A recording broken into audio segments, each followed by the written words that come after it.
הקודם, כמובן אין בלד, אין חלות, אין שום דבר, והסיירות הולכות לחפש מקום מתאים. מקום מתאים הם יחפשו בדרך כלל חלל סגור ומוגן, עם פתח קטן שהוא פתח הכניסה לכוורת.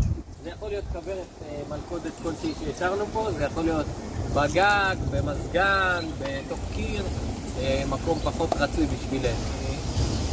אחרי יום-יומיים שהתקבלה החלטה, יסמנו לכולם על ידי ריקוד השמיניות לאן להגיע, וכל הנחיל הזה יעבור. המרחק שהוא יכול לעבור מהנקודה הזו ועד לנקודה הבאה, מצאו במחקרים עד 5 קילומטרים. זאת אומרת, יכול להיות שהנחיל הזה בכלל נמצא אותו במקום אחר לגמרי מתיישב, ולשם הוא ייכנס. כמה זמן הוא יכול להיות על העץ? על העץ יום-יומיים. עכשיו זה, בעצם בשלב הזה הם לא עוקצות, כי אין להם פה איזה כוורת להגן, וחבל להם לבזבז אנרגיה על העניין הזה, אז גם לא כל כך, למרות שזה נראה מאוד מפחיד לרוב האנשים, זה לא כל כך